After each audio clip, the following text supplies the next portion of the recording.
there's this guy, this filmmaker named Turner Clay, I think is his name.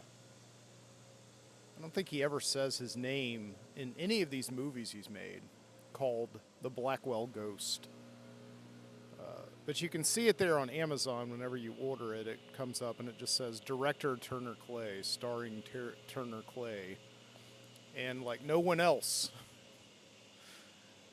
There may be like some other supporting actors, like the woman who plays his wife occasionally, who may actually be his wife. I'm not sure.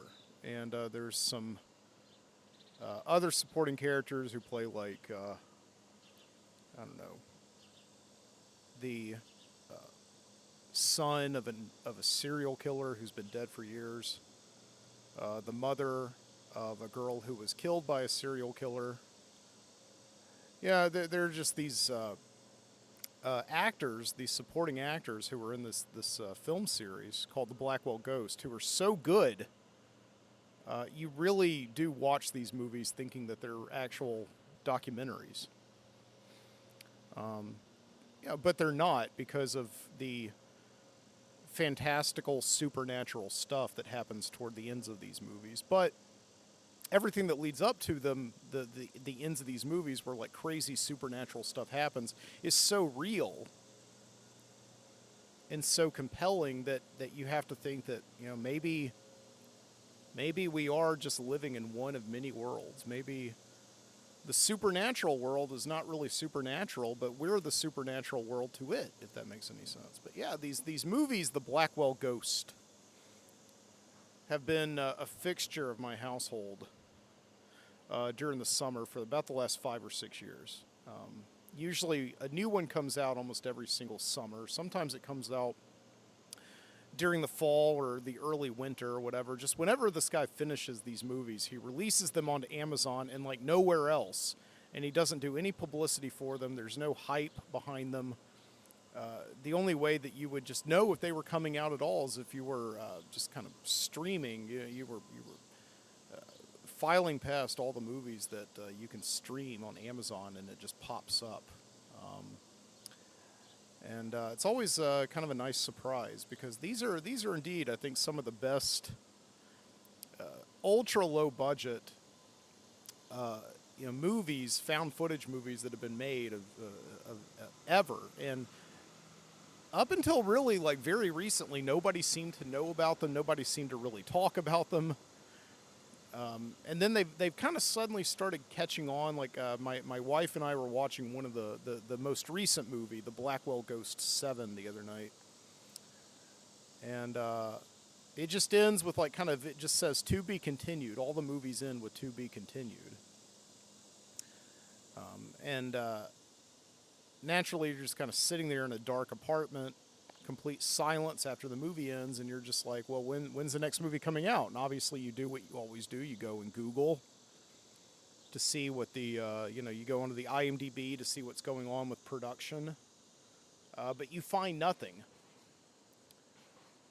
This guy, Turner Clay, is just so standoffish about doing media for these movies. I think all he wants to do is just make the movies, release them, and then just kind of let them take on a life of their own, which for years and years they did not do, and now recently they're doing it.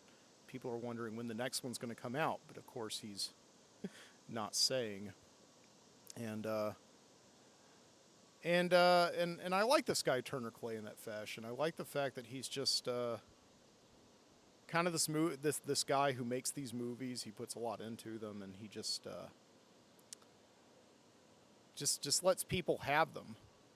And does absolutely nothing at all to promote them, because they probably don't cost a whole lot of money to make. They get a little bit progressively expensive as the movies go on. Like, he gets some new equipment, some new cameras, some new lights. At one point, he actually has to buy a house to go and film all of his ghost footage, although I'm pretty sure he already owns the house. That's just part of the narrative. But I'm not sure. You really do not know what's real and what's not in these movies called The Blackwell Ghost. And I know I'm being very elliptical about what this film series actually is. If you already know, you know. But just in case you don't, I'll kind of go into a little bit of a history. because I've been meaning to talk about the Blackwell Ghost on this show for a very long time. By the way, I'm Mike Booty. Thank you for joining me. This is the Midnight Citizen Show. I'm your host, Mike Booty. And it's hardly midnight right now. It's about 9:30 in the morning on a Friday. And yeah, I'm about to go out and do some work in a little while, but before that, I thought I'd sit out here and talk about the Blackwell Ghost while I have my cup of coffee. So yes. Yeah, Turner Clay, the best I can I can figure out about him, there's very little information about him online. I mean, it's almost like there's more information right now about Thomas Pynchon, the reclusive author of Gravity's Rainbow and several other really interesting postmodern books. Online, I mean, it's like really, you could find out more about Thomas Pynchon than you can about Turner Clay. What we basically know about him is what he's told us in the movies, is that in the first movie, he kind of talks about how he was in Hollywood for many, many years, like kind of since the mid-90s, making, I guess, writing, directing, and starring in a bunch of very low-budget zombie movies that I guess in the early 2000s were like on direct to video, and then direct to streaming after that. And then I think he just kind of got disillusioned with the whole business, and he decided to move. He got married, he moved away from LA, and then he just came back home to Kentucky, I guess, where he's from. And you can definitely tell he's a real Kentucky guy. I mean, he's very down home, very southern in his manner of speech and his just his ways of behaving, the way he just absolutely loves whiskey. He always drinks whiskey in order to, whenever he gets afraid of ghosts and things like that. Like that's his proton pack. You know, in Ghostbusters, they use proton packs, and the Blackwell Ghost, he uses Kentucky bourbon. So, but he comes back from Kentucky and kind of has this crisis a little bit, this existential crisis about what he's going to do creatively, because he knows he's always wanted to make movies, but making zombie movies for, that go direct to the shelves of Blockbuster videos all across the country wasn't really fulfilling to him. And he's kind of like, what can I do next with all this film knowledge and some of this equipment that I have? And he's surfing YouTube and comes across like this mysterious ghost video. And he's like, these videos are always popping up on YouTube all the time. And all the comments seem to be either loving it or hating it, saying it's real or it's fake. Well, nobody's ever really taken the time to investigate whether it's fake or not. So let me just do that, and I'll just kind of film myself investigating, like calling up the people, the place where this video originated, and just kind of getting to the bottom of it. And I'm just going to film myself the whole time doing it. And that kind of leads to a dead end, but nevertheless, after all of his efforts are expended on finding out if this YouTube ghost video is real, this random guy that he met on the internet reaches out to him and says that I have a haunted house. Would you like to come and check it out? And Turner Clay decides, like, hey, I'm unemployed. I'm an out-of-work filmmaker, so yeah, I'll go and check out your haunted house. And he kind of gets in his, he's like a pilot, so he gets in his, small engine plane with his wife, Terry. And, they go a couple states over. I think they're in Virginia for a few days. And they stay in this haunted house. They're like, the guy likes them enough, and he decides to let them house sit. And the guy says, over the course of the 50 years that I've been living in this house, we've always had these weird, unexplained instances happen. Doors opening and closing by themselves. At one point, all the doors in the house just shut all at once. And I never know what's going on. And he takes him down to the basement, and he says, I'm going to show you something down here. And I'm just going to warn you that everybody that I show this to has usually run out of the house screaming. So at this point, this is where we kind of get to like Turner Clay a little bit, because a lot of times people would be out of there. This is a guy that they don't know, that they met over the internet, who is saying, I'm going to take you into my basement to show you something that everybody else just sees and runs out of this house screaming. And he's thinking like maybe this is like a Buffalo Bill situation or something. But, you know, Turner Clay, because he's a curious, investigative guy, decides to go down into this basement. And down in the basement, they see this very interesting kind of, I don't know what you want to call it, an infrastructural anomaly. There's a well in the basement, which I know a lot of houses have wells in the basement. But this one is down there, and it's kind of got this little tool, this like these set of pliers that are wedged in the well to kind of keep it open. And the guy says that the former woman who owned this house many, many years ago used to abduct children from the neighborhood and kill them, and then when she was done with them, stuff their bodies down into this well. So that's the origin of the name Blackwell and Blackwell Ghost. The other part of it, Ghost, comes from the fact that Turner Clay believes, after staying in this house for a couple days, that this woman named Ruth Blackwell. I know.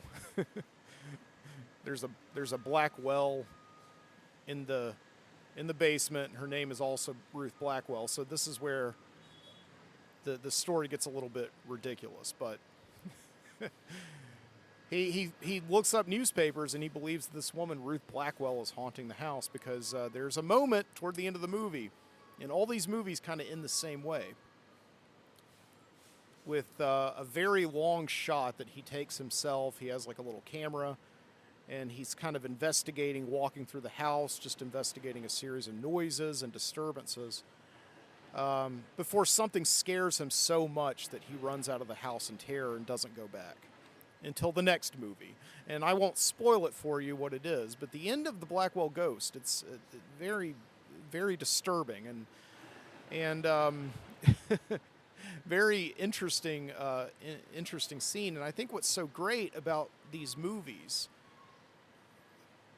you know, they've been making found footage movies for years. You know, found footage movies, okay? They're movies where, you know, people, it's like home video. People have their home video cameras. They're taking pictures of each other. At the beginning, they're having a great time. They're going like to a haunted location or something like that. And they're really glib about it, and they're kind of sarcastic and mocking and postmodern, and they just don't think that ghosts exist. And then at the end, they find out ghosts exist, but by the time that they find that out for true, it's too late, and the ghost killed them or something like that. And then a few days later, their footage is found. So, you know, we see these like very early examples of these movies, or like the Blair Witch Project. There's another movie that came out right before the Blair Witch Project, called The Last Broadcast, which is really good. I'd recommend that one. And yeah, there's been just countless found footage movies over the years. Paranormal Activities is one, that whole series. Yeah, they are kind of all the same. But I will say, my wife loves them, and she can put them on and just go to sleep to them. I don't know. There's something comforting to her about them. You know, me on the other hand, I get a little bit on edge with them. I have to be in kind of the right mood to watch a found footage movie. And also, just found footage movies are just like a great big pile of turds with gold occasionally in them, right? You know, it is like, because they are so low budget, they take almost no talent at all to make them. Most of the time, like 99 times out of 100, you're going to get a really, really bad, ugly turd, right? But occasionally you'll get gold, okay? And occasionally this gold will actually be invested in by major studios. That's kind of how you know a found footage movie is generally going to be okay if it's like a kind of AAA found footage movie, like a Paranormal Activity. Even though I don't really care for those movies that much. The first three are kind of fun. But yeah, like most of the movies that you see just on Amazon, right, that just come up out of nowhere with no hype, no publicity, you know that they're going to just be like A couple of people just shot this movie in 2 days. They uploaded it to Amazon to make like a quick buck in the streaming market. Okay, whatever. So that's kind of what we thought the Blackwell Ghost was going to be like. But I think this guy, Turner Clay, really discovered something, like a niche in these found footage markets. And he's really like, okay, everybody comes to a found footage movie knowing by now that they're fake. It's not like in the days of the Blair Witch Project where nobody had really seen this before, and they launched a very good viral marketing, guerrilla marketing campaign to make everybody think that this was a real thing. I remember being in high school, and there were still people after that movie came out who convinced that it was real. Yeah. The crazy old days, the naive days of the late 90s. So, right. But I think Turner Clay's approach to it is like we live in like a postmodern found footage market, okay? Like where people have gone from just thinking that it's real to knowing that it's not real, but going along with it anyway and kind of making fun of it, to now we're just back to found footage as a genre. Let's just make a found footage movie and just make it as ridiculous as we can possibly make it. And some of these are fun. There was a movie that came out last year on Shudder, AMC's horror streaming network, called Deadstream, which is a really, really fun movie. It was a found footage movie, but so ridiculous and over the top. There's no way you could have ever, even like a 2-year-old could have figured out it wasn't real, but it was still a really fun movie. It really is like almost like an Evil Dead type movie, but with found footage. So I'll quit digressing. So, but Turner Clay and all of this found footage oversaturation discovered something. He kind of discovered that, like, let's actually use the found footage genre to really experience the psychology that in humans, that this sense that human beings have that there are two worlds, and that sometimes our efforts to connect to them are so sincere that we can actually manifest a portal to that other world. And his movies are incredibly real and fascinating. There's no like ghosts jumping out at him, and there's no people nobody dies at the end of any of his found footage movies. The Blackwell Ghost, like that's the thing. That's a trope of the genre, is that somebody always has to die at the end of these movies in order for the footage to be found. So even to call these movies a found footage movie would be like misrepresentative. All of his movies, up until kind of the last scene, are very much real and documentary evidence. And he is building a fictional story, but he's doing it in such a real way that you really do wonder what's real and what's not. And then at the end, it's not real, but by that time, you're so invested in the reality of what he's kind of trying to communicate, the underlying truth, right?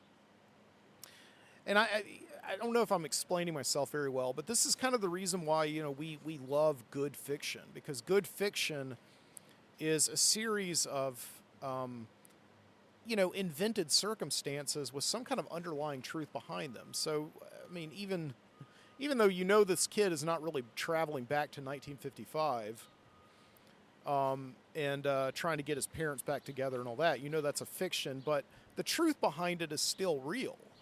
That there are, valleys that exist between teenagers trying to relate to their parents. And the only way for a teenager to truly relate to their parents, right, is to actually be the same age as their parents and see what they're going through. So that was like Back to the Future, of course, right? So, but the Blackwell Ghost is like, it's like once people, the greatest mystery on earth that we will never ever know is what happens after we die. So let's invent it. I guess this guy Turner Clay is like, let's invent this scenario. Okay, what happens after we die, and let's try and go in and actually investigate that. That's the fiction. But the truth is actually trying to figure out the psychology within ourselves. What is going on in our own lives that makes us so curious about that? Well, the ultimate thing is that it's the very reason why Turner Clay quit the film business and came back to Kentucky to his home, because we are constantly unsure about what we're doing on this earth. We don't know what our purpose is. We don't know what our existence is. And when Turner Clay comes back from Los Angeles to Kentucky, he's about my age now. He's in his early 40s. And he doesn't quite feel like he's done anything in his life yet that he can look back on proudly and say that I left some kind of a mark. And he's just kind of like, am I on this earth just to make zombie movies for Blockbuster in mom and pop video stores across the country, or am I on this earth for something a little bit better? I've got all this equipment, all this creative training, and all this creativity in me. Is that all I'm doing in this earth is just making zombie movies? So we are constantly just unsure about what we're doing on this earth. And the whole reason that Turner Clay decides to just investigate ghosts is because he's like, in the afterlife is when we are apparently absolutely sure about what we're doing on earth, and or what we did on earth, or we know exactly what we are in the afterlife. Like, all questions in almost every single afterlife scenario that we can think of are answered. So, and yeah, that's just kind of what he's trying to figure out. So it's a fiction with an underlying truth. And I think that's what makes those movies so interesting and so different from all these other found footage movies, where the purpose is just to scare you, and that's fantastic. That's great. But it gets a little bit tired after a while. And you want a little bit something more sometimes when you watch a horror movie, okay? So I hope I explained this well. This is the Blackwell Ghost series. It's been coming out. I think he's been releasing almost a movie every single year since like 2014 or 2015. And they kind of start with Turner Clay investigating this house where this lady, Ruth Blackwell, killed all these kids. The second movie kind of goes back to that house. And the third movie takes a dramatic turn where he actually starts investigating like a serial killer case in Florida. This house where the serial killer, took all these people and killed them before he killed himself. And years later, Turner Clay starts getting these like weird, mysterious dream messages, these messages in his dreams about kind of pulling him to that house.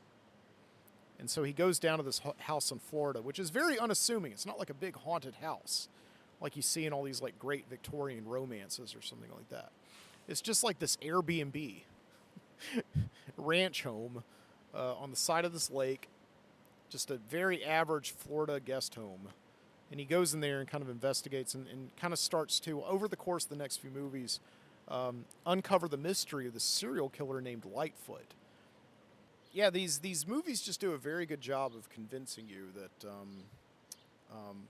that they are real, that they're based on real stuff, and I think like Turner Clay is just a very good presence. He's like a very interesting creative, because his movies do talk about the creative process quite a bit, because in the beginning of the Blackwell Ghost 1, he's this very he's very frustrated creatively.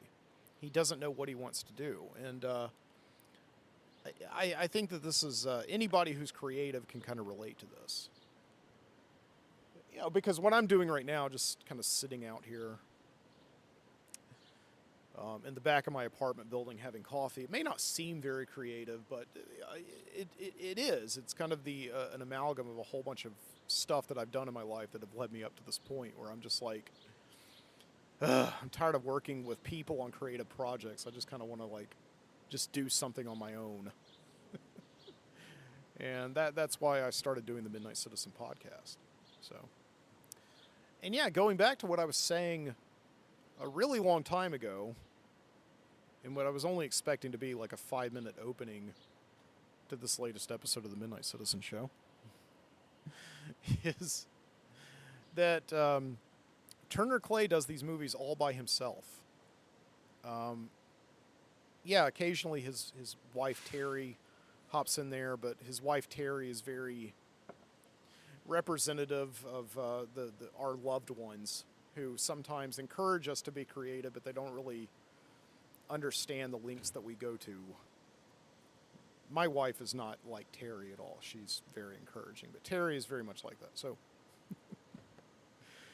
but other than Terry, like he does these movies kind of like all by himself. He just is a one man film crew, and I've always been drawn to that because yeah, film is like the ultimate creative collaboration. You need a lot of people to make a movie, and he found a way through the found footage genre to not only make a really interesting movie that kind of comments on the creative condition, but also do it completely by himself.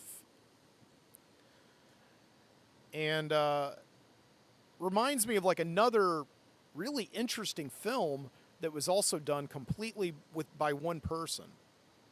Operating the camera, operating the sound, acting, and all that stuff. And it was Richard Linklater, who, before he made the movie Slacker, made a movie called It's Impossible to Learn How to Plow by Reading Books.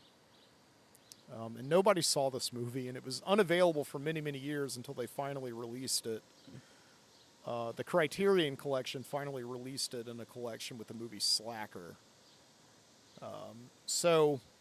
But yeah, this is a movie that Richard Linklater made in the late 80s, where he is just kind of hauling a film camera. He gets like a train pass, on Amtrak. You can still do this today. I looked it up. You can actually go into Amtrak and just get a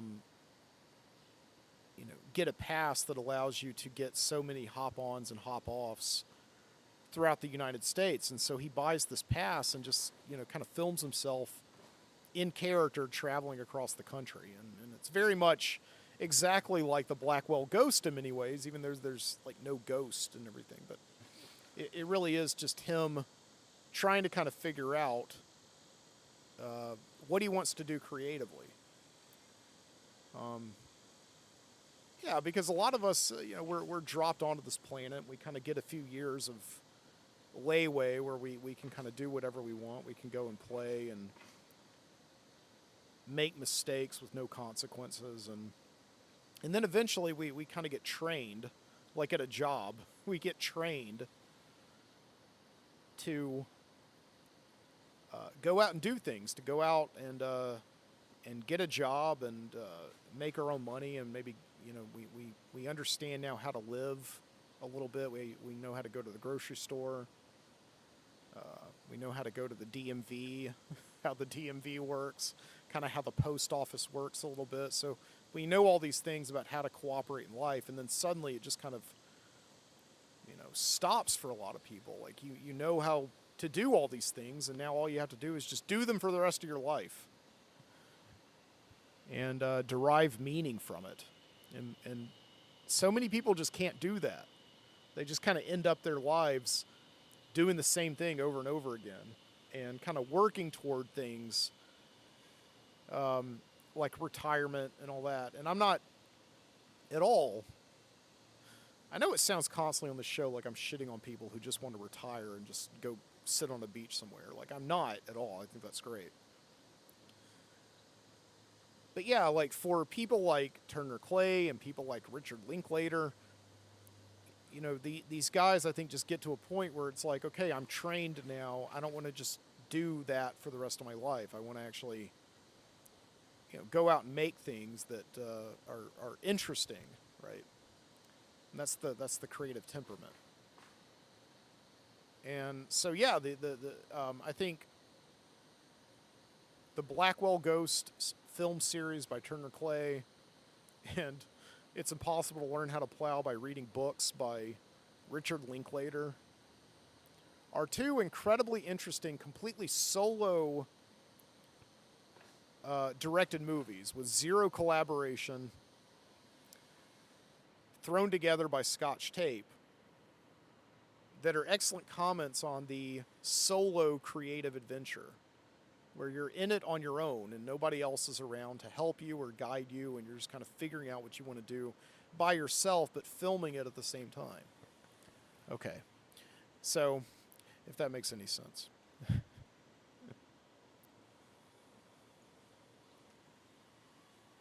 Shit, I just spilled coffee on my shirt. I gotta change my shirt now before I go out and deliver food.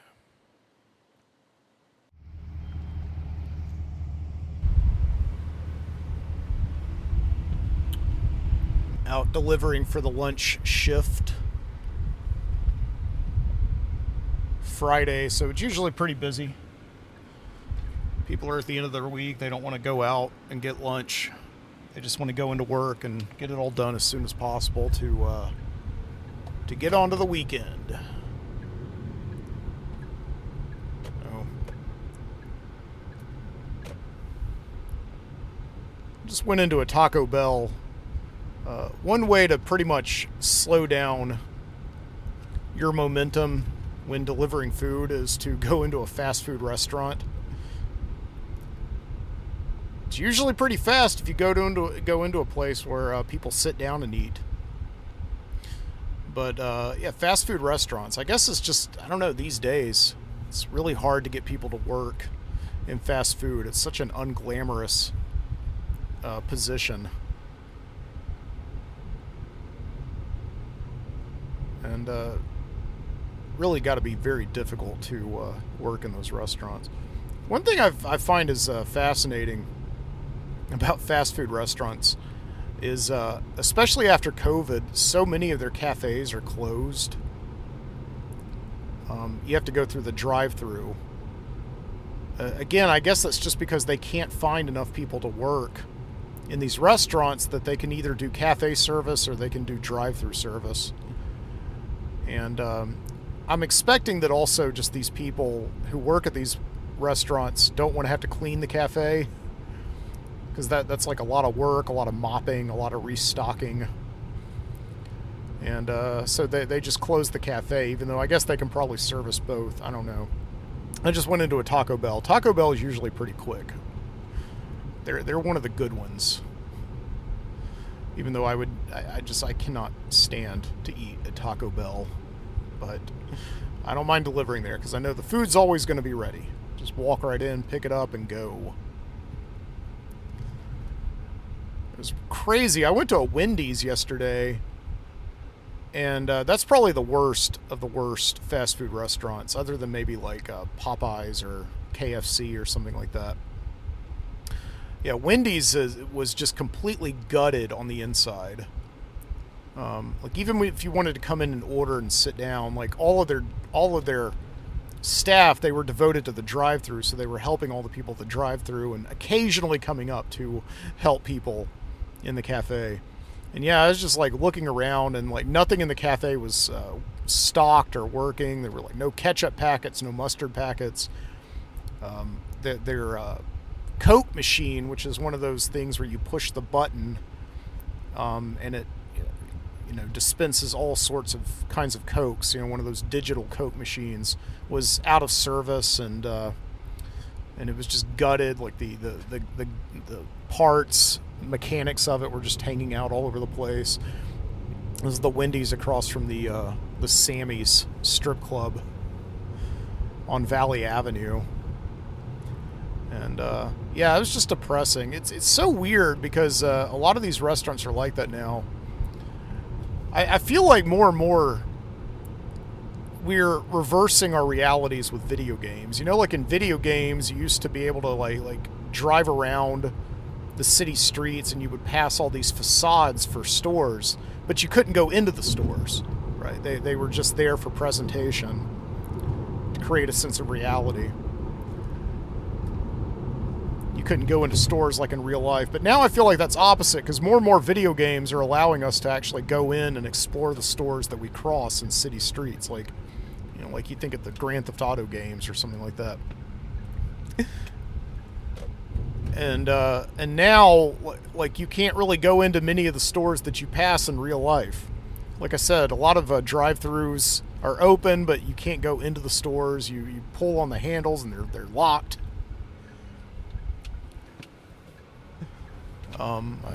Yeah, I feel like we're kind of trading places with video games a little bit, where video games are becoming more real, and increasingly the world that we drive around in, the real world, is just facade.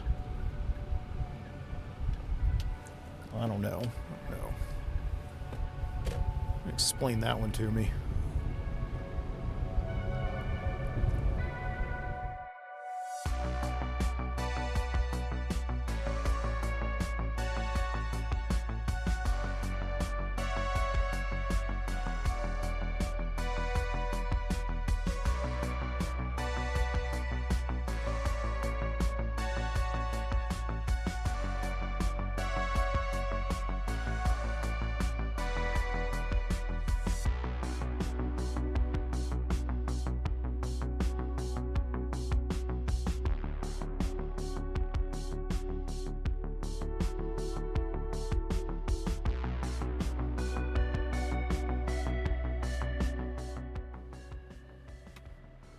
I finally got my window fixed. Yeah, it broke last week. On the last episode of my show, I had to go to the drive-in ticket window and open up my door to buy a ticket. And I apologized to them for some reason for not being able to roll my window down because it was broken. I don't know why I did that. They didn't care. But yeah, I've only had this car 2 months and already something broke on it. So I really hope that's not a sign of things to come. You know, when you buy a new car, you're kind of hoping to stay away from service departments and mechanics for a while, except for basic routine service like oil changes and brake pads and things like that. But yeah, I went in because, I don't know, the car came with the defect. The regulator broke on it. And it's really tough during the stormy season here in Alabama because, it rains like almost every single night. So I had to go home that night. I had to put a tarp over the window. I couldn't close the door all the way. I tried to get the window up. It kept falling down on me. My wife and I just kind of worked on trying to wedge some cardboard, into the gap to make it stick. It just didn't work. It's really frustrating. And I went online at the dealership and made an appointment. Said I was coming in at Monday at 2. And I went there on Monday at 2, and nobody knew I was coming in. Nobody had checked the appointment log. Nobody had even looked to see why I was coming in. 4 people kept on coming out to me, 4 service technicians, being like, "What are you in here for today?" And they kept looking over my card, and they kept saying, "You're at a Honda dealership, right?" And I said to them, "Yeah, no, I'm confused too. Why I was able to buy a Hyundai at a Honda dealership." But I showed them the appointment. They said, it said to come on in. And they kept on telling me well, I don't know how you were able to make that appointment. And so you can imagine I got very frustrated just out of the gate. You know that you're going to get frustrated whenever you go to a dealership service department. You know you're going to get screwed. But I had bought this plan with this car a couple of months ago to kind of ensure that I wouldn't get screwed or I would get a little bit less screwed. But yeah, nevertheless, there I was just getting screwed right out of the gate. And I got so irritated because they kept on coming out and saying, I don't know if we can work on this car. It's a Hyundai. Of course, there was that whole back and forth. Well, I made the appointment. You guys knew I was coming in. And finally, this guy comes around to me. It goes all the way up the chain to the manager of the used car service department.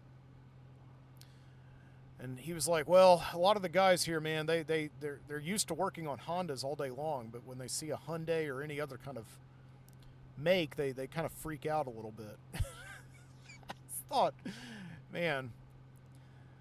And I didn't want to be that guy. I was really trying to just hold my cool and not be that guy who just loses his temper in the service department. But nevertheless, I kind of lost my temper a little bit. Especially when the guy said, "Well, we're not supposed to do this, but I'm going to go in there and I'm going to see if I can move heaven and earth to get this car fixed." And that just made me super pissed. It was like, move heaven and earth? You knew I was coming in here. I bought this car here 2 months ago, not 5 feet away from where we're standing right now. And they gave me this plan. They said, "Come on in here whenever you have technical, mechanical problems with your car, and we'll fix it." I felt like that guy in Fargo. You know, these guys here and those guys there. It's always the same. It's just experiencing one of those just certainties in life.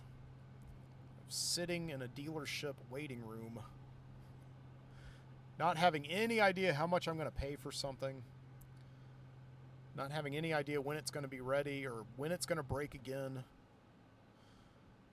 And yeah, this guy Tom comes out and helps me, and I'm super rude and short to that guy. Like, I know that this is not something that you were supposed to be dealing with after you buy a new car. But it just happens, and one of the tests in life is just the test of your temperament is to see if you can just hold your cool and not like be like all these other customers in the waiting room, these entitled, self-righteous customers. You know, you're sitting in there in the waiting room. Other than going to prison or being in jail, it really is like the closest you can come as an adult to being in like a detention. Sitting in there with all these other people who are in there for sentences, claiming that they didn't do what they said that they, you know, what they're there for. It's like they never claim that they do anything to their cars.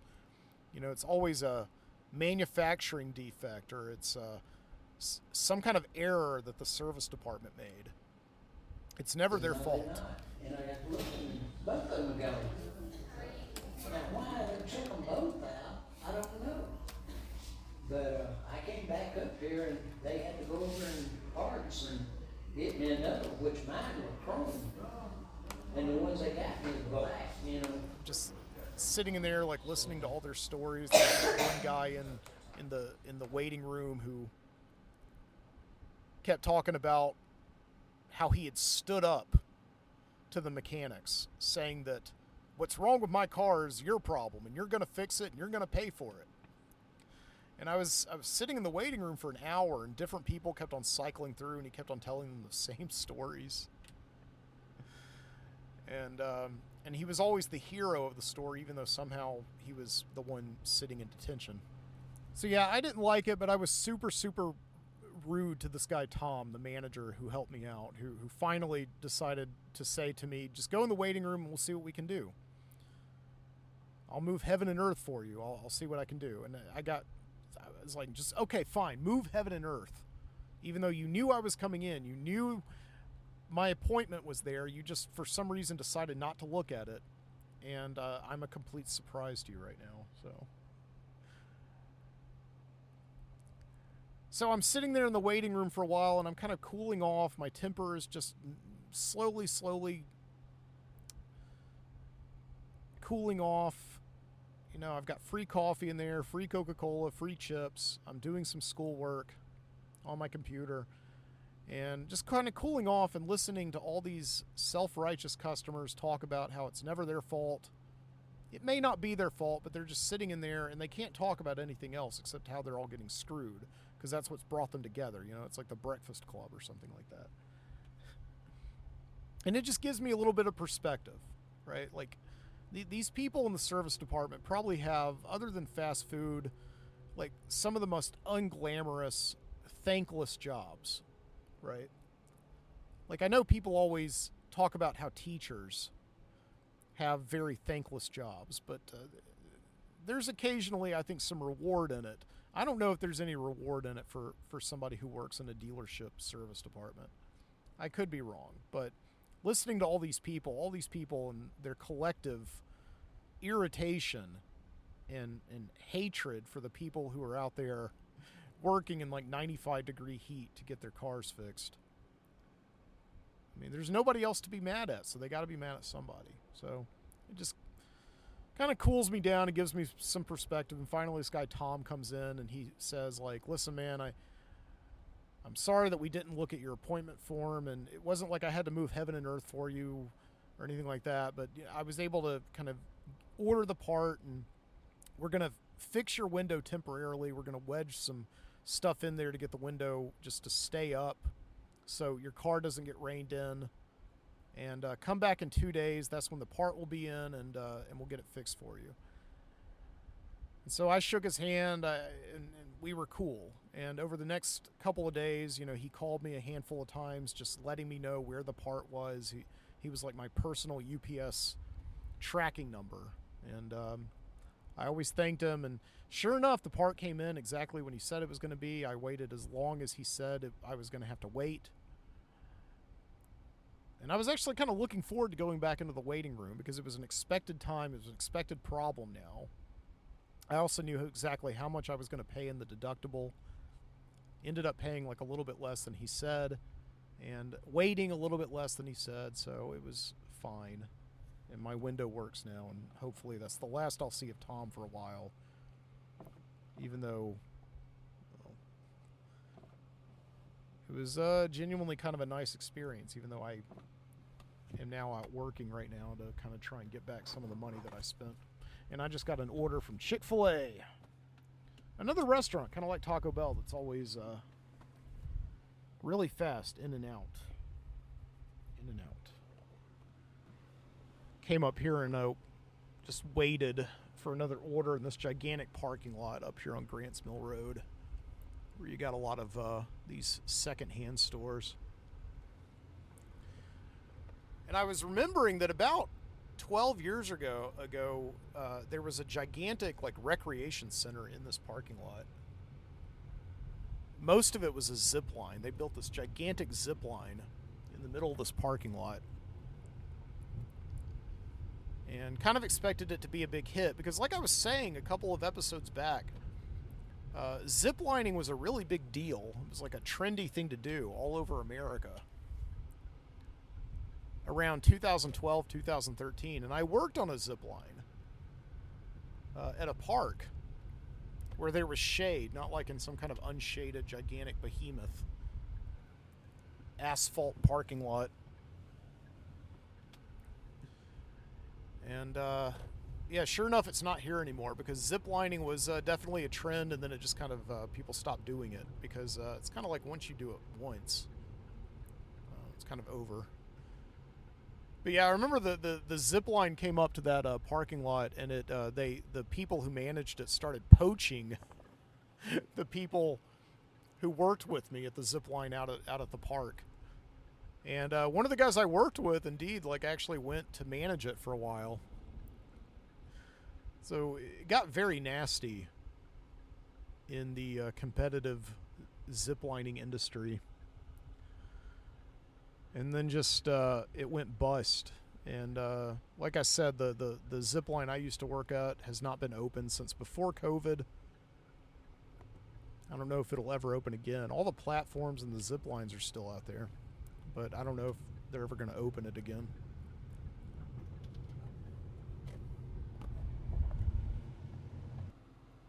Of course, it's summertime, and you always get these signs staked in the yard congratulating the seniors who live there.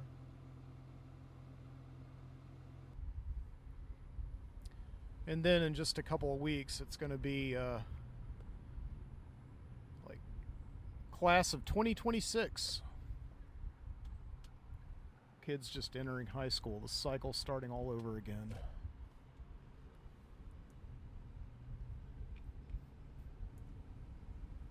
This is one of those neighborhoods in Birmingham that you can get a house in right now for about $85,000. Every place else in Birmingham, at least $120,000, $130,000 range. But out here, it's not bad. And these houses aren't that terrible. It's a nice neighborhood. There's people out doing yard work, and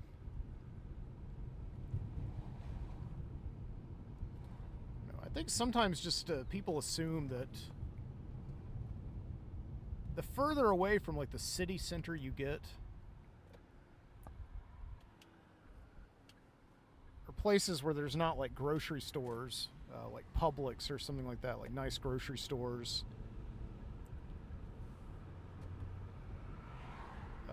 it's just not a good place to live. I don't know. I kind of disagree. I mean, yeah, it's like coming up and down the streets. There's a ton of like title loan places, these places that'll charge you like 200% interest for taking out a payday loan. But if you can get past that, I mean, it's like 5 minutes away from the city. Really close to the freeway where you can access everything pretty quickly.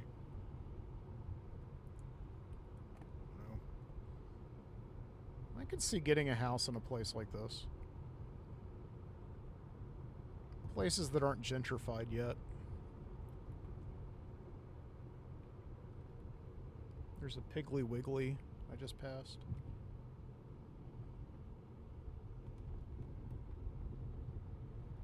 Steve, a couple episodes back, commented on... asked me if there are still any Piggly Wigglies in Alabama, because I was talking about the movie Close Encounters of the Third Kind, and you know, one of the big things they do in that movie to convince everybody that aliens are not landing is they invent this anthrax disaster, like a train. There's a train derailment that spills a bunch of hazardous materials all over the land, and so they have to evacuate people. And they kind of move in the army and the scientists and all the equipment that they're using to communicate with the aliens at Devil's Tower. They move them in all these trucks, and a lot of them are like Piggly Wiggly trucks. And I don't know if there are any Piggly Wigglies in Wyoming where the movie takes place and where part of it was shot, but there are definitely a lot of Piggly Wigglies in Alabama, which is where the movie was shot mostly. Most of Close Encounters of the Third Kind was shot in South Alabama near Mobile. It's pretty much everything you see in that movie that's doesn't look like Wyoming is in Mobile, Alabama. And so that's the reason for a lot of Piggly Wiggly trucks, is because that's primarily a southern grocery store chain. So yeah, there are a lot of Piggly Wigglies still in Alabama. I shop at one almost every single day.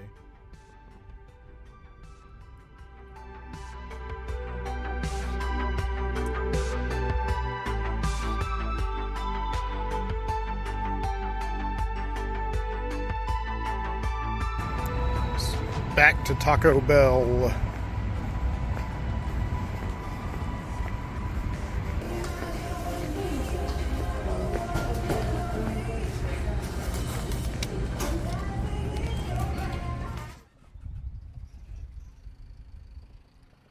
It never fails. Whenever I go into a Taco Bell, I always think about that movie Roger and Me, with the Michael Moore movie. I think it was his first documentary he made about the utter decline of Flint, Michigan, after General Motors shut down the plant and moved out of there and laid off all these workers and just left the town to rot.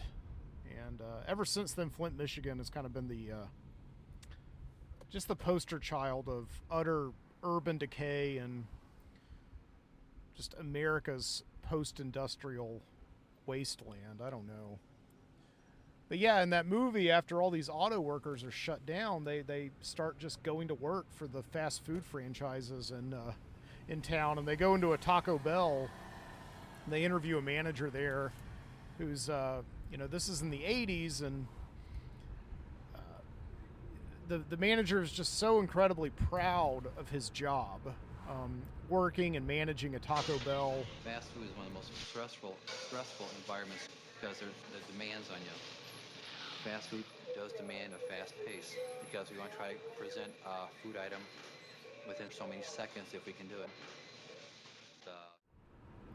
One of these, upward moving fast food franchises in the 80s that were still relatively new and novel and just so convenient, but just a lot of these people who had formerly just derived such pride from their work were suddenly just moving from one assembly line where they were making cars and making good benefits and relatively good salary, to now they were just still on the assembly line, but they were like making tacos for people, like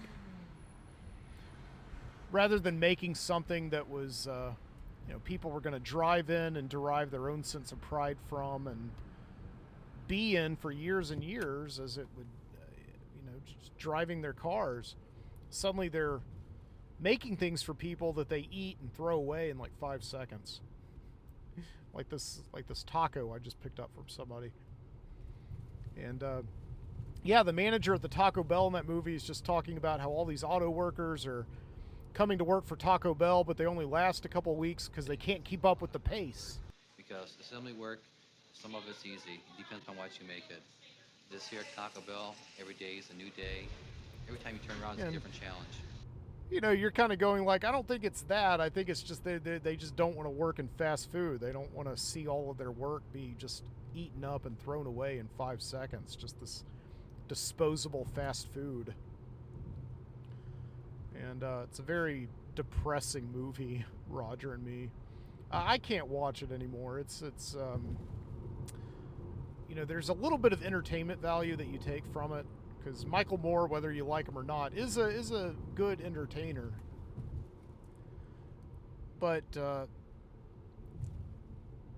movie, when it came out in the late 80s, was just talking about Flint, Michigan, kind of going down the drain, and now it just seems like every American city, Birmingham included, has followed that trend. And Birmingham faced its own crisis in the 1970s when the steel industry started pulling out of here. And they shut down, and then the fast food franchises go up, the Walmarts go up, and it just moving from a society that builds things that are supposed to last for years and years and years to suddenly just everybody is consuming and selling these very fleeting products, these things that are, the obsolescence is planned. Nothing's supposed to last a very long time, and I think it's by and large made Americans quite cynical. And and here I am making money off of it. I'm reaping all the benefits. Not much money. I'm gonna keep on delivering here for a little longer, and I gotta go buy my buddy Josh a birthday present. I'm hanging out with him tonight. I'm going over and hanging out with him and Jason. We're gonna play some video games on the back deck. Probably watch some monster movies, and this weekend's my buddy Josh's 41st birthday. So I'm gonna go out and buy him just some kind of a stupid gift, some movie that'll make him laugh or whatever.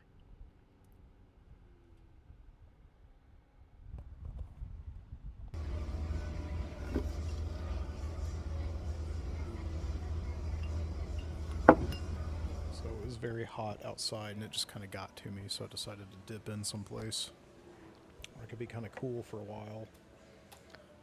So I came into the humidor room down Highway 280 here, a place I've never been before.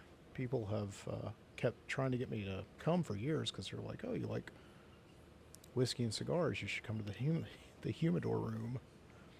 It's a much more corporate experience, I have to say, than the cigar bars I'm used to going into. But that's okay. It's very deluxe. They should call it the humidor rooms. They've got an outside patio. They've got a glassed-in patio. They've got a big old lounge and bar area, and they've got a room back here that's just like a straight-up sit down in a chair. And they don't have any real private areas where you can go and kind of get some work done like some of the other cigar bars in town that I like, but that's okay. I am going to get some work done today, but I'm going to be reading a book, my thesis book, Cormac McCarthy's Suttree. Yeah, I'll talk about that at some later date. I don't know.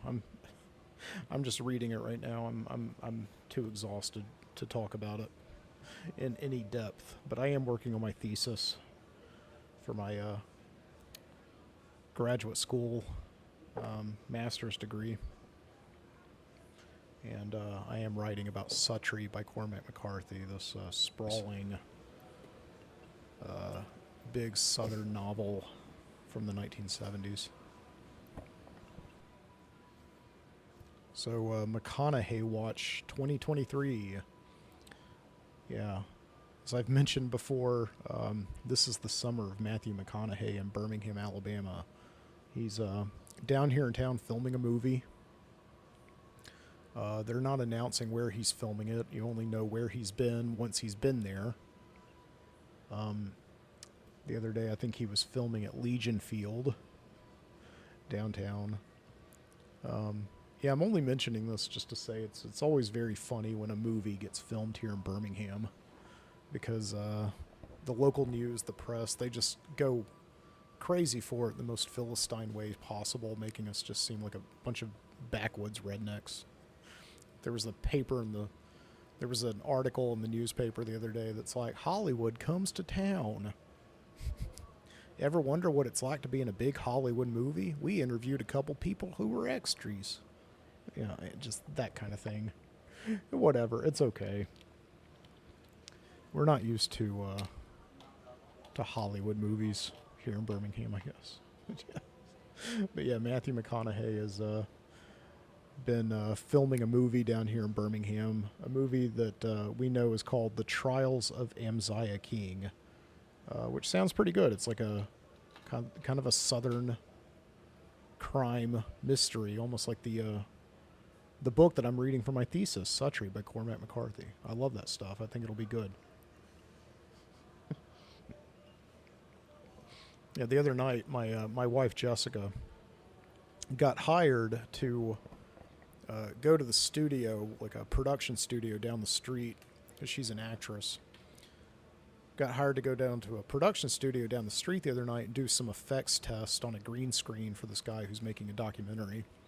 She's not going to be in the movie or anything, but he just needed like an actress who can move to kind of stand in front of a green screen and do some basic movements so that they can figure out how to do certain effect shots. And so I went down there and met her, and I'm kind of standing in this big studio at Leo Tischelli Studios, which is like a block down the street from where we live. And my friend is there, and you know, he says, you know, the last person to use the screen, right? The green screen that your wife is on. I said, who? And he said, Wooderson.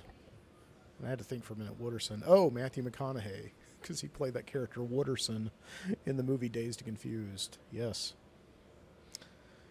And yeah, apparently Matthew McConaughey, while he's in town filming the movie, he's got all these other jobs that he does, like corporate sponsorships. Like he's the spokesman for some bourbon company. I don't think it's it may be Knob Creek. I don't know. That's what I'm drinking right now, is Knob Creek 100. But he's also the spokesman for Lincoln Town Cars. And so he was apparently in the studio the other night, a block away from my house, filming a commercial for Lincoln on the screen that my wife was now using. So, yay, that was kind of nice. Standing in the footsteps of Wooderson, right? Yeah. I don't know if the movie's going to be shut down now or not, though, because the actors went on strike. You know, the actors union, SAG-AFTRA, went on strike, along with the writers. The writers' strike, SAG, they went on strike too. So I guess like no movies are getting made right now. This movie was able to get made because the script was already written, so they wrote it. Now they're filming it, but now the actors are on strike. So I don't know if Matthew McConaughey's still in town. He may have gone home. He was renting a house over in Mountain Brook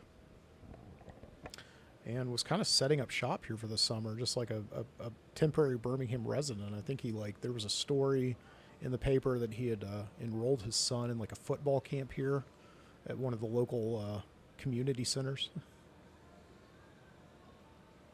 But yeah, I don't think he can work now since he's obviously he's got to be union, right? So yeah, the way these strikes work, it's kind of crazy. Whether you agree with it or not, you kind of have to go with everybody else if you're in the union. which you kind of have to be because like everything is kind of a union gig. And I don't think even being in Alabama, I mean, even if you're in the SAG-AFTRA, even if you're in Alabama, which is a right-to-work state, meaning you don't have to be a member of a union to work here, if the job is union, you have to go on strike just like everybody else. And if you don't, you're a scab. Right. So yeah, Matthew McConaughey, I'm betting is probably not going to be a scab. So neither is Kurt Russell. I think Kurt Russell was in town also. You know, Kurt Russell from all those great movies, Snake Plissken, was apparently in town the other day filming this movie with Matthew McConaughey. So, yeah, it's wild. So I was thinking that, like, just with the writers' strike going on right now, no movies are being written, and now with the actors' strike going on, no movies are being made. So I guess like we're just back to 2020 again, where no movies are being made. Thinking about it is, I mean, it's kind of sucks because like nobody's being employed right now, tangentially connected to the film industry. You know, like no caterers or anything like that. But I don't know. It's like I said back in 2020, that with movies not being made, we're kind of in this interesting position that we are very, very rarely in, where, you know, we're always being asked to anticipate and look forward to things, to films and all that, and TV shows. You know, when's the new season of this coming out? And when's that new movie? When's the sequel to Spider-Man coming out? You know, we're always being asked to anticipate and look forward to things rather than actually appreciating what we already have. And the other night on my Facebook feed, you know, memories pop up. And this memory came up from 2020 when I went to the drive-in to see Jurassic Park, you know, the original Jurassic Park movie, directed by Steven Spielberg. And it popped up, and I had this, I was looking back on this whole conversation I was having with a friend of mine on there, who he told me that, you know, for this weekend, you know, this meeting in 2020, he said, you know, for this weekend, Jurassic Park is actually #1 at the box office again. Everybody's going to see Jurassic Park at the drive-in since they can't go to the movies and see it. It's the first time in 27 years that Jurassic Park has been in theaters and been #1 at the box office at theaters. And yeah, and I told him, I know it's kind of cool that we're appreciating what we have rather than just appreciating what we have to look forward to. So I think that's good because, you know, we are definitely oversaturated with media, and it would be good, I think, just to kind of put a pause on things every once in a while. Like maybe every 4 years or something, just go through like 3 or 4 months where nothing new comes out. You know, I had this weird thought about existence. Who has regular thoughts about existence? But I had a very weird thought. You know, because we're approaching the anniversary of Elvis Presley's death. Elvis Presley died, what is it, 46, 47, I don't know, 46 or something years ago, on August 17th. And I always know the date of his death, or the year of his death, because a friend of mine, you know, years ago had asked this kind of weird question that I thought was a little bit profound. He said, do you think Elvis ever got to see Star Wars? You know, because he died just a few months after Star Wars came out. And I thought about that, and I was like, I don't know. Did he ever mention it? He was like, not to our knowledge. So maybe he just saw Star Wars and thought, oh, that's kind of good. And he just didn't think about it again. I don't know. It's weird because you think of Elvis as from another time than Star Wars. One of these weird things, you know, you get things from different eras that occasionally collide. So yeah, Elvis died in 1977. I didn't realize how old he was. He was only 44 years old? or 42, some ridiculous young age, which when you're a kid sounds old. Like, I've always thought of Elvis as like an old guy when he died, but no, he was just a few years older than me. And when by the time that Elvis had died, he had been through all these different phases of celebrity. From undiscovered to like teenage idol to kind of movie star, fledgling movie star, to washed up has-been, to comeback, but also kind of like a novelty act, like, when he started doing all the Vegas shows and kind of created the blueprint for the, washed up celebrity who makes their living, doing nightly shows in Las Vegas. And I'm not saying that Elvis Presley was bad at the end. I mean, he was obviously very good. He had a lot of really good music that came out of that time that he spent in Vegas, where he was essentially like almost like a slave in a lot of ways. But people nevertheless, who saw Elvis Presley make that career comeback in the late 1970s, were sort of thinking about him as like this guy who had been formerly great, like in the 50s and the 60s, like in their childhoods or when they were teenagers, just thinking of him as like a great celebrity. And now here he is, and he's kind of just this washed up guy trying to make a career comeback, just singing for whoever will come and see him in Las Vegas. And a lot of people came and saw him. I'm not saying it was a failure, but nevertheless, it's like that's why he ended up in Las Vegas, because he was just kind of out of it every place else.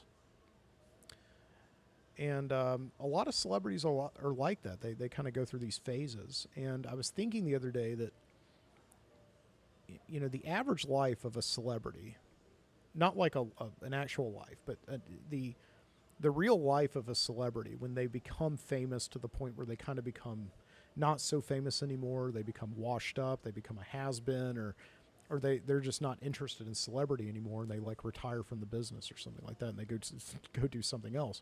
For most celebrities, it's essentially like 5, maybe 10 years.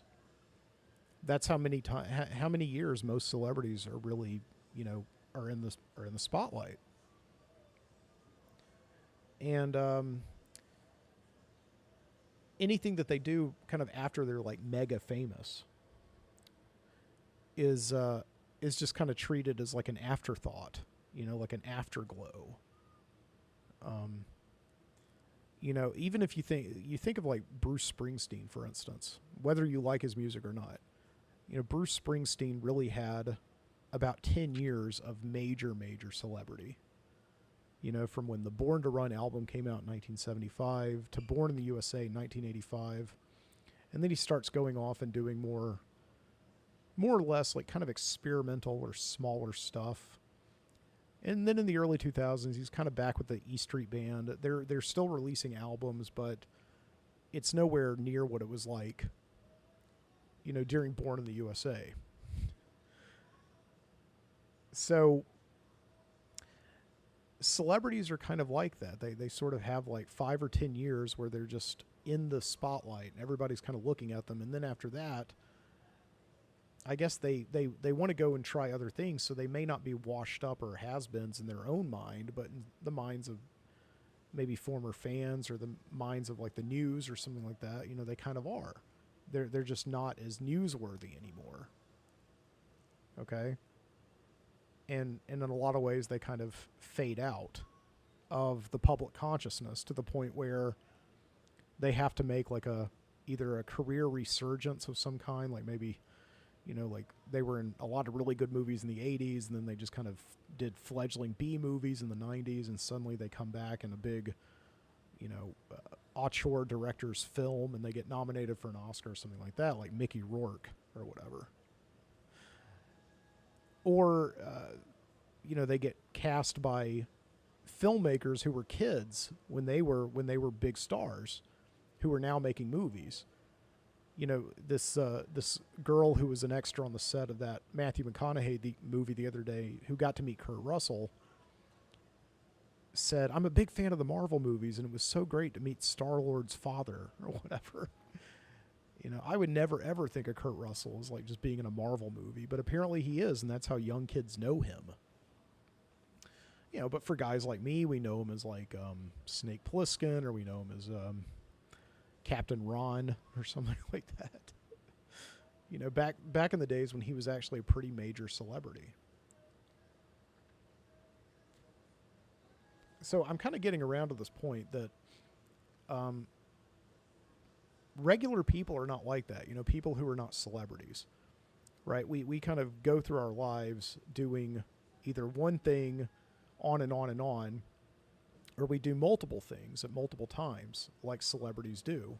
They'll you know, celebrities will always perform, like Bruce Springsteen will always perform music, for instance, or you know, Kurt Russell will always act in movies because that's what they do. That's what they do for a career, just like some people may be like a banker or a longshoreman or a teacher.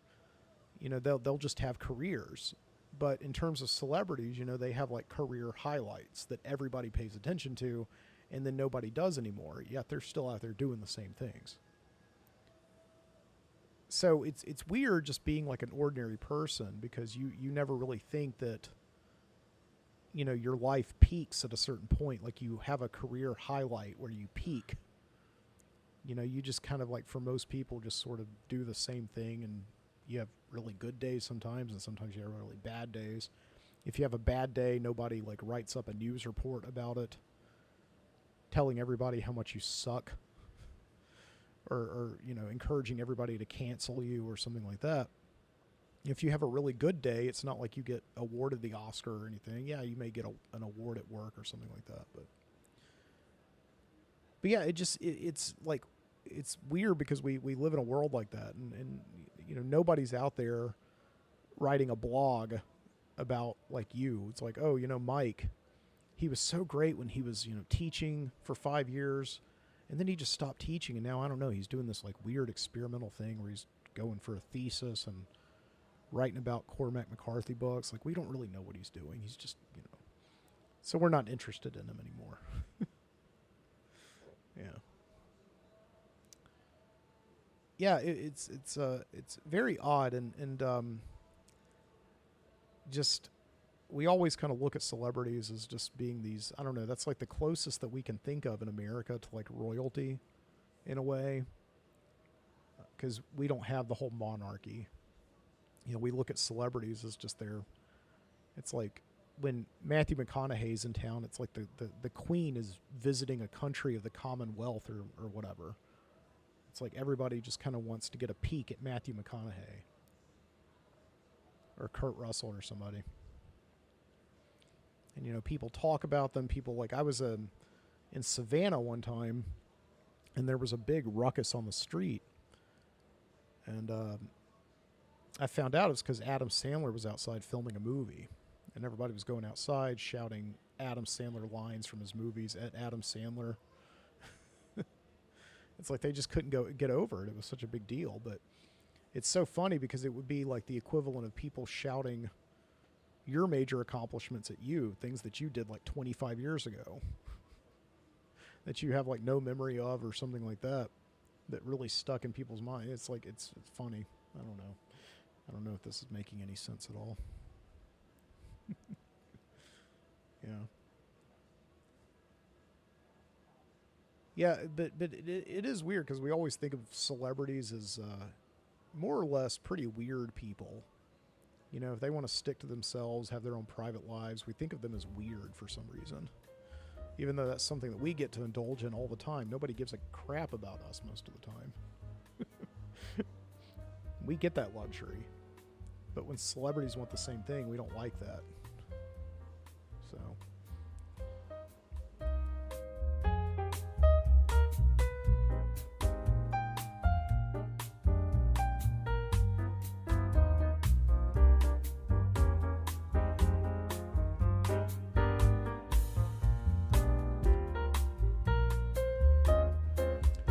now I'm back on the road for nighttime deliveries. It's after 5 o'clock now, and of course, As always happens in the late afternoon in Alabama, we've got a stormy gray sky. I haven't checked the weather. I don't need to these days. I just know it's going to be hot and humid with about a 25% chance of rain in the afternoon. So that was kind of the perfect cigar store experience. I know it was kind of harsh on the humidor room before I walked in there, calling it corporate, but it was kind of nice. It was just a chill, kind of neighborhood cigar bar.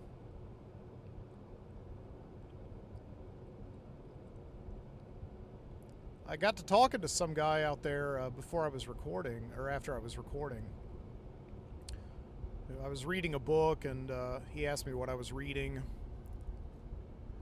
And got to talking about, he asked me what I was doing, and I was like, oh, I'm a grad student writing a master's thesis right now. And he was saying, oh yeah, my sister's doing that same thing. She used to teach over at Ramsey High School in the English department. And I was like, oh yeah, her name isn't so-and-so. I don't want to give her name around. And it's like, yeah, I'm her brother. And it turns out that his sister was my very first supervising teacher in student teaching. I did a student teaching assistantship before I went in and did my formal student teaching. You got to do 6 months. And I just did like a practicum with her where I had to teach for about 30 hours over the course of the fall semester back in 2010. Just this woman that I would never think about hearing from again. And there I am having a cigar with her brother. And he calls her up, and yeah, she remembers me. I guess I made an impression. I hope it was good. One of those things they say, it's a small world. It's a small world, right? People always say that. Yeah. Is it really a small world, or are we just in our own bubbles? I don't know.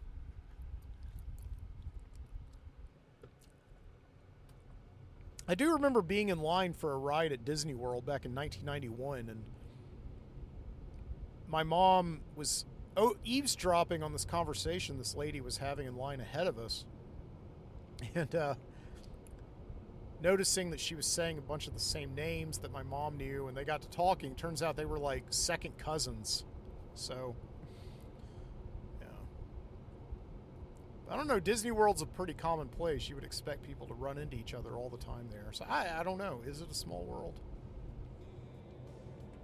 Or are we just in our own bubbles?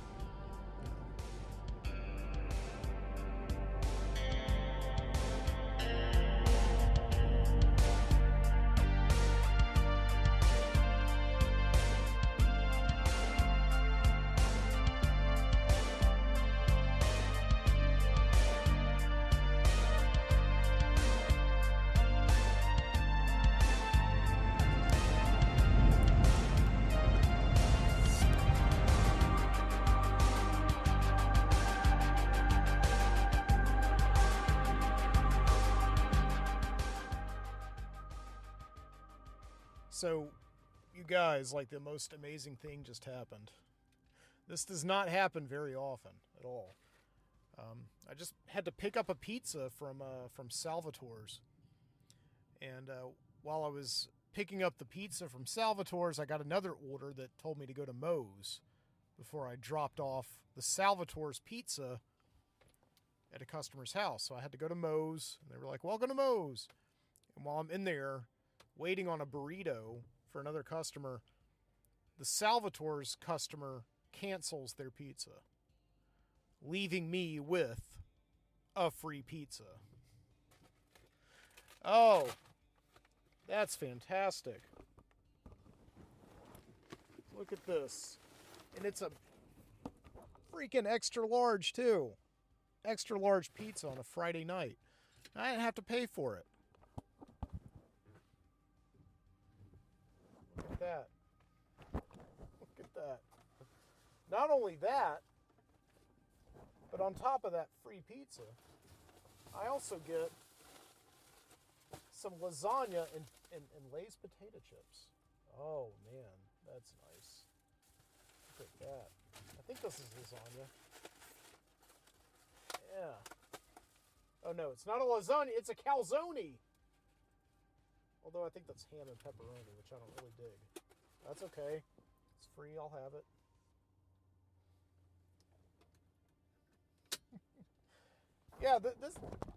This has only happened like a few times before. 3 to be exact, including tonight. And normally you contact Grubhub and you say, I got a canceled order, but I got the food. What do you want me to do with it? They'll usually tell you to go and give it to the homeless, which I have done before, but I'm out in the suburbs. There's not really any suburban homeless. So, yeah.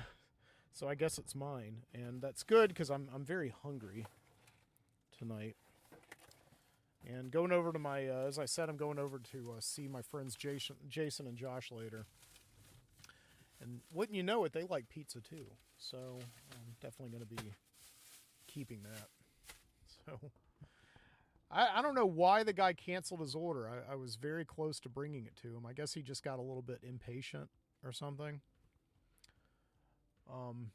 That I was taking too long, but I got to go where the app says. I can't go and deliver the food to him and then go double back to the other restaurant. You got to do it in order. So I don't know. In food delivery, impatient customers are very, very good for business because, you get their food, and also I got a full payout for the order as well. So it completely worked out for me. And, didn't really work out well for the swine that's on that calzone, but they're already dead, so I might as well not let them die in vain. So, and now I'm back at Salvatore's behind me. It's way back there. So I got another order for pizza. Maybe they'll cancel too, and I'll have 2 pizzas for tonight for Jason and Josh. I don't know. We'll see. Yeah, and this is good pizza too. This isn't like pizza by Salvatore's. This is Salvatore's pizza. Better quality ingredients. Very, very good for a rainy Friday night.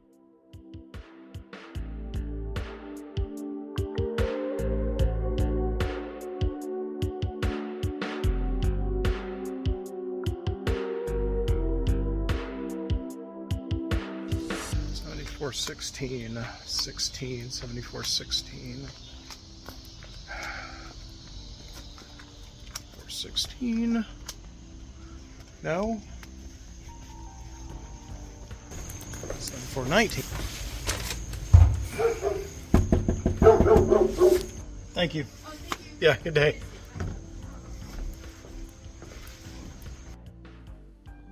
In here in this apartment complex. This used to be a part of my paper route 13 years ago. And now I'm back delivering food. What was I saying earlier about ordinary people are not like celebrities? Nobody's out there kind of looking back on your glory days or what you did many, many years ago and talking about how you've lost your way or you've fallen off track with your career or your life. I guess like I'm back delivering in the same exact neighborhood I was 13 years ago. So I guess this would be the equivalent of what Bruce Springsteen getting back together with the E Street Band, or I don't know. Everybody's out there saying like, Mike, he's getting back to his roots. He's out delivering again. I respect that. I don't know what all that teaching was, man. He was so much better when he was out delivering, and now he's doing it again. He's finally listening to his fans. I did indeed, like back in 2011, 2012, when I was driving that paper route, I recorded a lot of podcasts driving through these streets. Some things never change. It's wild.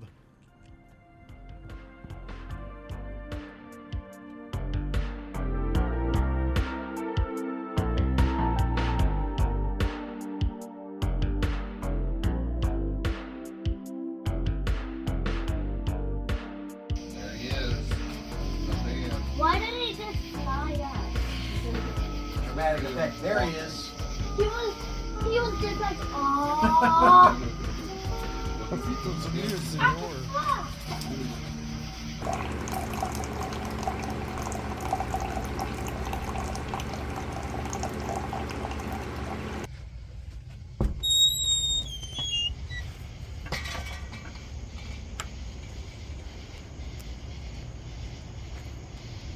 All right, it's the next night now.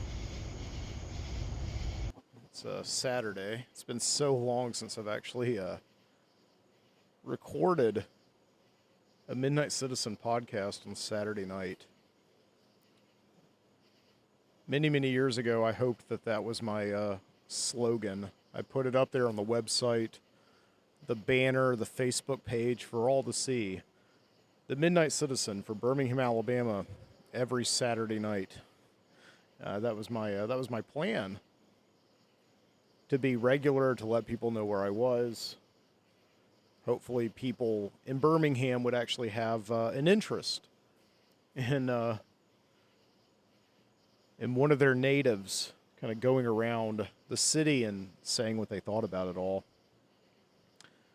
That was the kind of show that I wanted to hear when I started this podcast back in 2010. I wanted to hear somebody, it's like all you could hear people who lived in your city, but they were on the radio and they read copy and advertising, and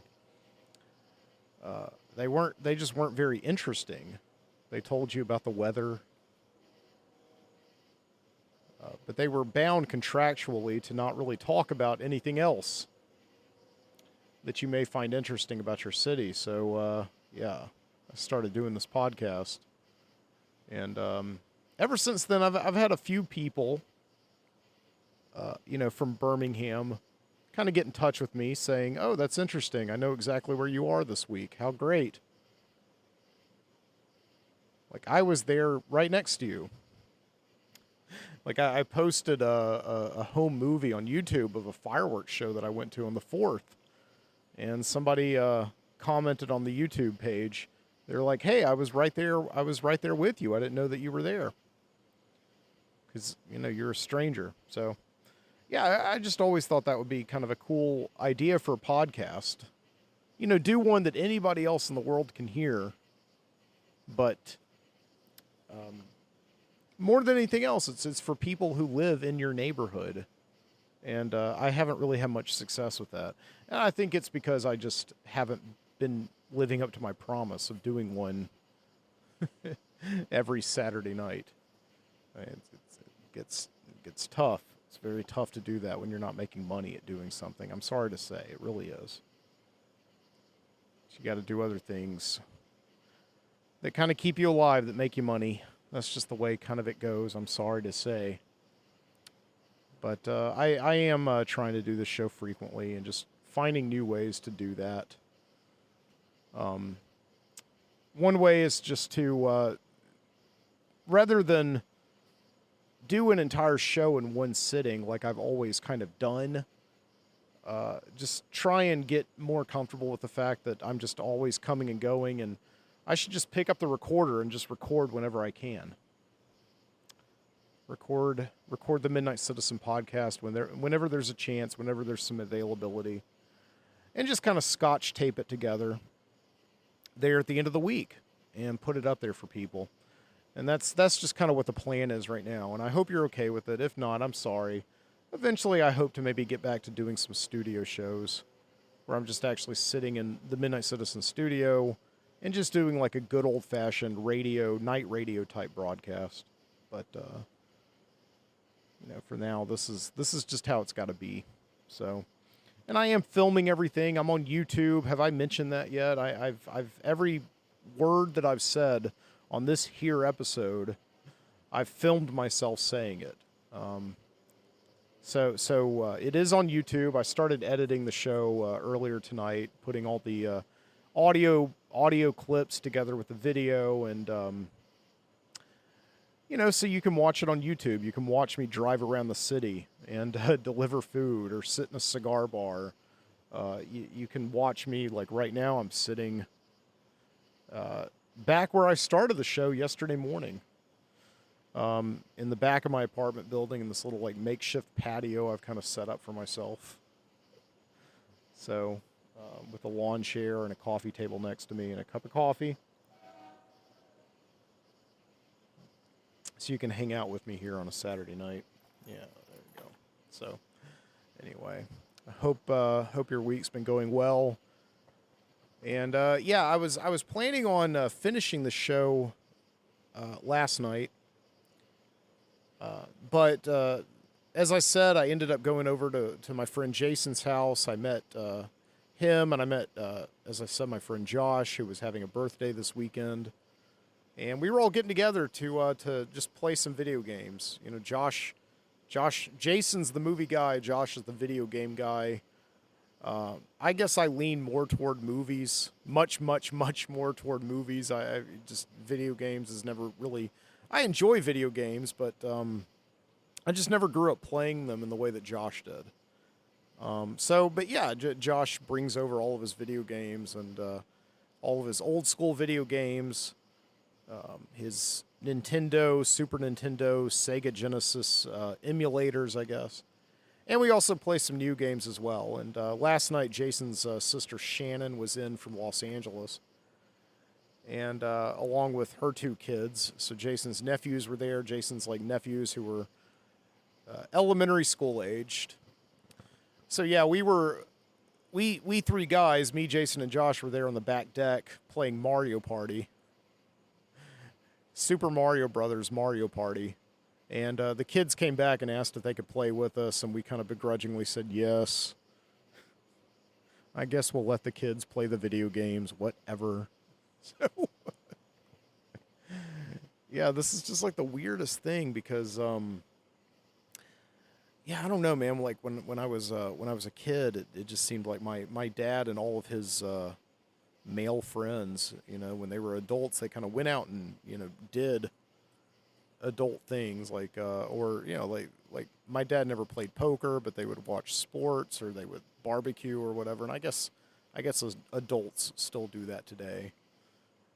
But there's no doubt about it that our generation, I think, like the elder millennials especially, the ones who kind of grew up in the golden age of console video games, have gotten so incredibly used to kind of not doing those things that our parents did when they were together with their friends, like playing bridge or, as I said, like playing poker or something like that. You know, it's like we have gotten so much more used to, as adults, doing the same exact things we did as children. I think I've talked about that in the past, and again, I think the reason why that is because our toys have grown up with us. Okay, so it's not like when our parents had toys. You know, they had like what toys did they have? The Slinky. You know, I mean these toys, they kept making them for the new generations of kids that would come out, and then the kids would get older and just forget about those and put away those childish toys. But with our generation, the video games got better, and they kept getting more mature, and they started marketing to us as we got older. And you know, it wasn't like you just put away the Nintendo and you never play the Nintendo again. You know, it's just there's everything that we liked as kids is we still have, and it's better, and it's for us, and all that, and that's the way that my friend Josh kind of spends a lot of time with his daughter. Is they play a lot of video games together, and they kind of share in the same culture and the same jokes, and yeah, it's really interesting. So we were playing. So the big question last night is like, are adults better than kids at video games? Because it used to be like kids were universally, you know, kids were always better than adults at video games. It was like the one thing that kids could kind of reverse the power dynamic with adults. And last night, I didn't know that this was going to happen because these kids, these nephews of Jason's, had never played Super Mario Party before. Like they're really used to like games like Fortnite and things like that, but they never played Mario Party. And I honestly didn't know going into the game who was going to win, an adult or a kid. And I was really kind of anxious because if an adult won against a kid, then that would kind of make me like adults are not supposed to be that good at video games. I just feel. I think it's always supposed to be a kid's games. Like adults can kind of participate and play, but at the end of the day, it all kind of belongs to a kid. And yeah, sure enough, fortunately, a kid won. I think the first round. I think Josh won the second round. So, but it was his system, so he plays it a lot more than any of us. So. Pretty sure you're getting that. Maybe me. Oh, no. You definitely won. 4 stars. First time out, you scored a victory. How did adults lose to a kid at a video game? I don't understand how that. I just started. Yeah. That was wild, man. So. Yeah. I'm sitting out here. I'm a little bit reluctant to sit outside tonight. There's one thing about living in the city is there's a lot more crime, and you kind of need to protect yourself a little bit more. And there is a story going around like right now about this this real creepy, kind of eerie story that I just heard about before I came out here. Like my wife told it to me. It almost sounded like a ghost story. And then she showed me the video evidence. There's like this woman that's walking from door to door, not in my neighborhood, but a couple of neighborhoods over, like within about a 5-minute walk of my house. This is where this has been happening the last couple of days. There's this kind of mysterious woman of a certain age just walking the streets, kind of going from door to door, knocking on doors. And she's hauling a baby carriage, but the best they can tell from the Ring doorbell footage, the baby carriage is empty. So, and added to that creepiness, this woman has been like crying hysterically, like a banshee or something, just screaming and wailing. And yeah, Jessica showed me the video evidence that people have captured with their Ring doorbell security systems. And yeah, it's creepy stuff. I don't know, man. That's almost like one of those. It's like a. I don't know. One of the things like when you read a lot of Southern Gothic literature, stories like that really do stick out to you. That's kind of the classic, Southern Gothic story. Just kind of this decrepit crone who has obviously lost something and is kind of finding it, going from door to door, county to county, just trying to regain something that she's lost. It's just really creepy story. So, I'm keeping my ears out, my ears open as well as my eyes open for that kind of thing tonight. So,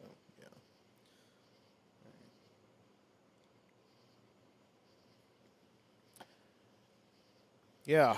Yeah. So what have we learned on this episode? You check out the Blackwell Ghost. Very good show that really does bend the veil between reality and fiction in found footage filmmaking. Okay. Yeah. Matthew McConaughey is somewhere in Birmingham, but maybe no longer, I think. I don't know.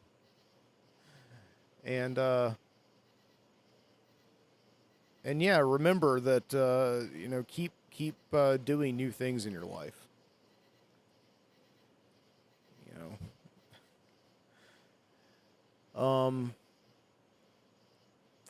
Yeah, I'm gonna call it there, I think. I was hoping to be more profound. That's kind of the problem not doing studio shows. Like when I'm in the studio, I feel like I'll have a lot more control over my dialogue. But when I'm just doing shows piecemeal, so much stuff has happened between last night when I recorded my last bit and tonight. But I am going to finish listening to this audiobook I've been listening to the last few days while I've been driving around and delivering and in between recording. Yeah, that's the thing. Usually, like the summertime, I love to do summer reading. And if you know me on Facebook, you know that every summer I'll read a bunch of books and then I'll kind of post summaries of them, just tell you about what I'm reading. This summer I haven't been able to do that. I've just been simply like I never believe that you're too busy for reading. But in this case, I've found an exception to that rule. I've been way too busy just to sit down and read, primarily because I'm putting all of my reading energy, my actual sitting down and reading a book energy, into the book that I'm writing my thesis on, Cormac McCarthy's Suttree, and so I can't really read any other books when I actually have time to read because I'm reading that book, I'm annotating, I'm taking notes, I'm reading a bunch of, research, scholarly articles that have to do with that book. So yeah, that's like where all my reading energy is going. So if I am reading books this summer, it's because I'm listening to audiobooks. I've got audiobooks going, and mainly it's like true crime books or nonfiction books. I can't really do fiction books with Audible, with audiobooks. I just can't do it.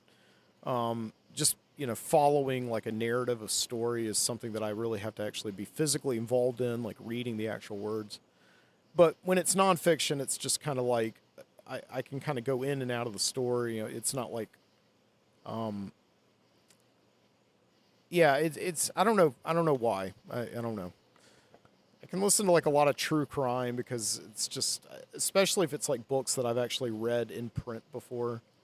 So yeah, this past week I've been listening to a book that I actually have read in print before. I've been listening to Evidence of Love, a book that was written by I think two reporters from the Dallas Times-Herald, Jim Atkinson and John Bloom, who you may know as and who I know as Joe Bob Briggs, the drive-in film critic.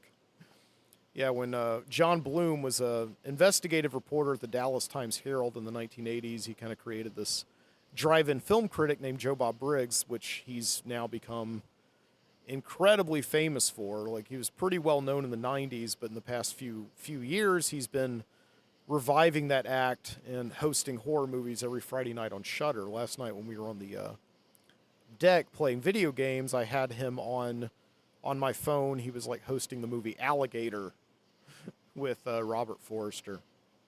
Yeah, just good stuff. But he's also a really, really good investigative reporter. And yeah, in the 1980s, he wrote this book, Evidence of Love, which is based on the June 13th, 1980 axe murder of this one woman by another woman who was having an affair with her husband. So it's these two women really active in the local church, more or less really good friends, and one of them, her name's Candy Montgomery, just kind of gives into her urges and temptations and goes after this other woman, her name's Betty Gore, her husband, Alan. So Candy really likes Alan. Candy has an affair with Alan. Betty finds out. And interestingly, it's a self-defense case. I'm not going to spoil it for you. I'm not going to tell you what happens. But Candy Montgomery kills Betty Gore with an axe, whacks her something like 41 times, outnumbers Lizzie Borden, and then pleads self-defense. And it's not the craziest self-defense story you've ever heard. Anyway, very, very, very good book. It's like the last time I read that book, I found it in a used bookstore in Trenton, Georgia. And I was going camping for the weekend at a cabin, and I found it at this bookstore, and I ended up reading the whole thing over that weekend at the cabin. It's a really just one of the best true crime books if you're into that kind of thing. Just one of those great books that kind of captures just the insane, gossipy sewing circle atmosphere of small like southern churches, that kind of thing, and the good old boy culture of the southern legal defense system, the legal system. Yeah, it's really interesting, and fascinatingly enough, they've made this into a movie 3 times. They made it into a movie in the 1980s with Barbara Hershey, who plays Candy, and in the last 2 years they've made 2 separate miniseries out of it. One was on, I believe, Hulu with Jessica Biel, and they just made a show on HBO called Love and Death with Elizabeth Olsen and Jesse Plemons. And I haven't seen any of those yet. I think I saw the beginning of the Barbara Hershey one, but I haven't seen the other 2. And so I don't know. I'll probably finish up the audiobook of Evidence of Love in just a few minutes, and I'll probably maybe watch the show this week and get back to you. I don't know if it's good or not. So yeah. So that's what I'm doing. All right. Thank you so much for joining me here on the Midnight Citizen Show. I hope you have a wonderful week, and I'll see you next time. Keep your eyes open.